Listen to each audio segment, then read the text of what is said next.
welcome to News for Brockport. I'm Brian Elliott. And I'm Andrew Hyman. The 32nd Annual Scholars Day was held on Wednesday, April 6th. While this may have been a day off for most students, there was a total of 375 posters and presentations hosted by over 700 students and faculty. Freshman Phoebe DeFino presented her findings about the popular series The Hunger Games and its relationship to today's society.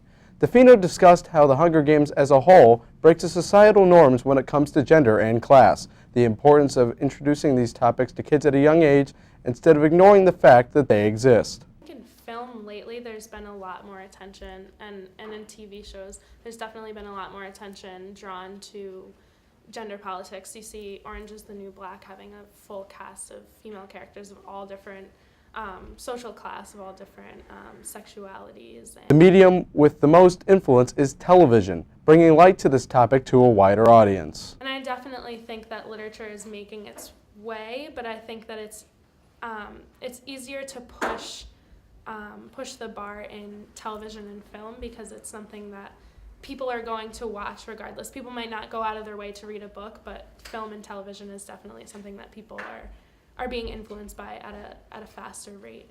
Last Sunday, Brockport Against Rape and Sexual Assault, or BARS, held its first annual Better Sex Talk photo shoot. The event is part of a larger movement started by Josie Jablons, a student at NYU who wanted to raise awareness of how misinformed middle and high school students may be in sexual education. Students who participated in the photo shoot were asked to offer up safe sex advice to a younger sibling or family member. BARS plans to hold this event again in the future. One of the most heated topics right now is gun violence. With incidents being highly publicized in the news, controversy is everywhere.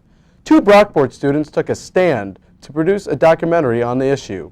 News 4's Alyssa Daly has this report. Gun violence is not a new topic. We hear it on the news all the time. According to the Gun Violence Archive, in 2016, we've already had more than 50 mass shootings across the United States. But people don't seem to understand the impact of gun violence until it hits close to home. The College at Brockport's 2016 Scholars Day brought together two seniors, Jordan Summer and Aaron Sawicki, to present on their documentary entitled Son of a Gun.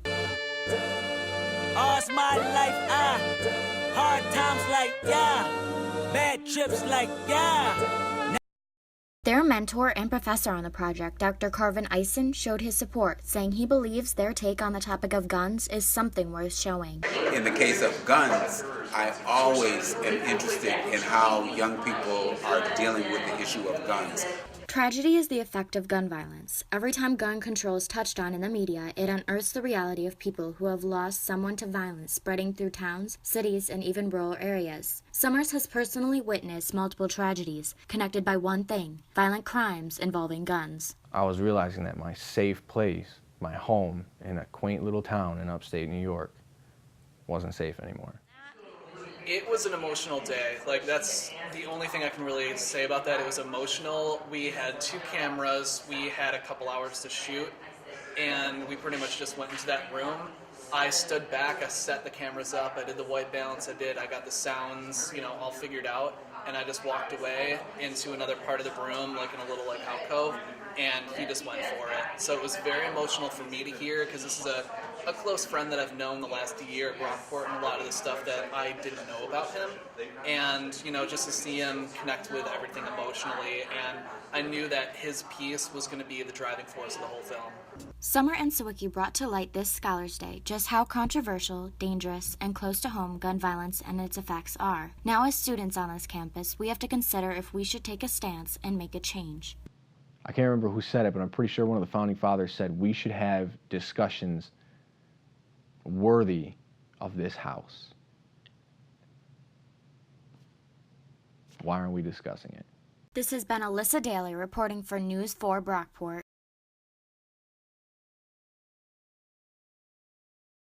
That was a pretty heavy topic. Good coverage by Alyssa there. Yeah, really well done. All right, so we'll be right back after commercial break. Girls at this school are such sluts. It's almost too easy. Who wears a short skirt to class in the winter? Desperate much?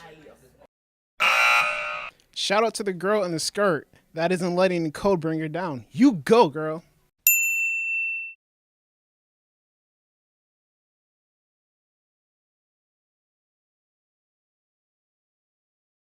All the classes I've taken at Brockport haven't taught me anything. Where is all my money going? Brockport is an ice-cold tundra where it literally never stops snowing. Hashtag don't come here. Can't wait to go to the circ after class. We're so lucky to have an amazing gym.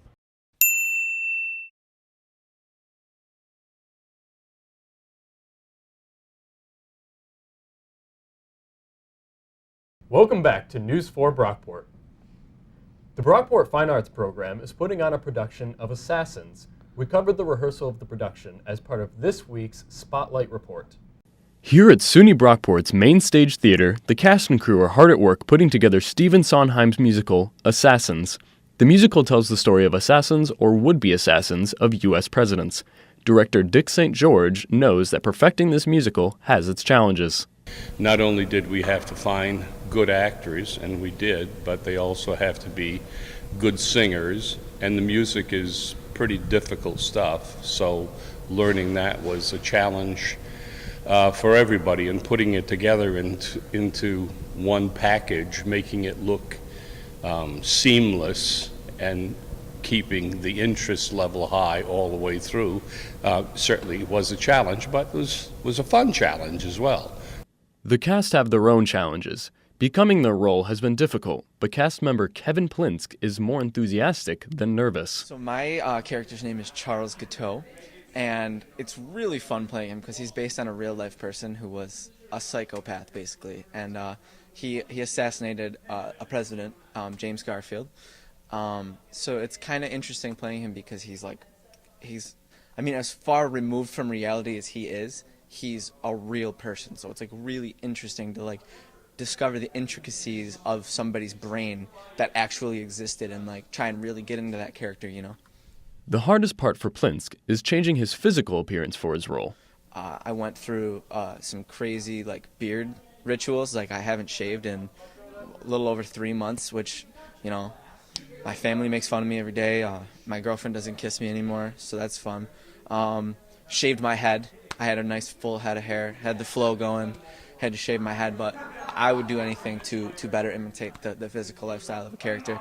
Despite any of the challenges they have encountered, the cast and crew are very confident in the show. I think you'll be in for a real interesting evening, not just provocative, but an entertaining one as well. So yeah, come on over, and I think you'll have a good time.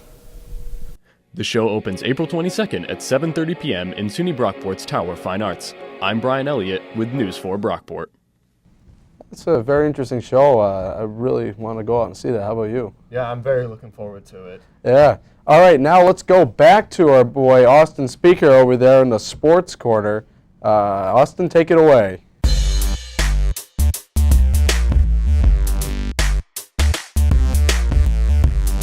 Thanks, guys. Hi, I'm Austin Speaker. Welcome to this week's edition of the Sports Corner. Now, you might be asking yourself, why am I wearing a baseball jersey? The obvious answer, of course, being it's baseball season. Spring is finally here with hopefully nicer weather to follow. But Brockport baseball is already heating up, having punched their ticket in for the SUNYACs and are currently leading the conference. It's been a great season thus far for the Golden Eagles, and they're showing no signs of slowing down. They may not look like the best players on paper, but who cares about that when you're well-coached, well-disciplined, resilient, and have great team chemistry to go along with your winning record. It's all about consistency, and their pitching staff features 3 of the most consistent pitchers in the SUNYAC Conference, with Tyler Clifford, Sam McCumsky, and Austin Spindler. Spindler and McCumsky are leading the conference in wins, each of them with 5. And all 3 have shown great leadership with quality start after quality start, showing their mental toughness by limiting run damage, even with runners on base. Their bats also cannot be overlooked, as several times this year, they've put up 12 or more runs on the scoreboard. Wes Berghardt, Chris Davis, and Josh Martin make up their 3, 4, 5 spots in the order, kind of creating their own version of the 1927 Yankees murderer's row. But with Brett Sanders and Greg Ruddy, each boasting a 400-plus on-base percentage at the top of the order, in the bottom third of the order contributing like Paul Ludden and Joe Bender have, you cannot go wrong with this lineup. This is perhaps the most respected lineup from top to bottom in the entire SUNYAC Conference. Make sure to check out Brockport baseball and the results as the season continues to roll on into the SUNYAC tournament. And that'll do it for me on this week at the Sports Corner. I'm Austin Speaker. Back to you guys at the news desk. Thanks, Austin. Wishing the boys the best of luck the rest of the season. We end our program tonight with a story of hope and sports. The Brockport Advocates for Individuals with Disabilities held its first annual Anything You Can Do, I Can Do soccer game. But, as you will see, the event was more than just a game. Soccer is a game of ultimate physicality. We think of players as quick, strong, and agile. But what about a player in a wheelchair? Does this make them any less able? For members of the Brockport Advocates for Individuals with Disabilities, the answer is simple: no. BAD, as they are called, held their first annual Anything You Can Do, I Can Do soccer game. The game pitted members of the Brockport men's and women's soccer teams together with members of the Rochester Speed Demons, a local wheelchair sports team. BAD President Max Acquardino has been leading the charge for BAD and believes the game was more than just about sport. Today was about showing that no matter what you are, no matter what your disability is or impairment, that you can still do anything that anyone else can do, that their limitations don't exist. No matter what you want to do, you can do it. Another main purpose of the event was to raise awareness for ableism. Ableism is the root cause of Acquardino's fight.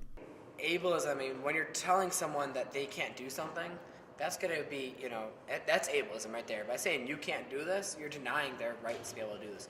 So by having events like this, even something as small as a soccer game where we had, maybe 50 people out in the audience, that it was something this small, but it's getting people's attention to say that, oh, wow, you can do this, so can I. BAD hopes to continue throwing on events just like this to continue to fight ableism, but says that he and his organization cannot do it alone. Honestly, it's up to the students here and the public to be able to stand up, and if there's something that's not being handled responsibly, step up, take action. Although the game ended with a 2-1 score, on this day, everybody won. For News 4 Brockport, I'm Andrew Hyman. Oh, definitely a very powerful piece. It's very important for people to know that they can play. They're just like anybody else despite their disabilities. Right, it's incredibly inspirational. Yeah, and hopefully they can get their mission across to a broader audience, which is the ultimate goal. Well, that does it for tonight here. From all of us at News 4 Brockport, good night.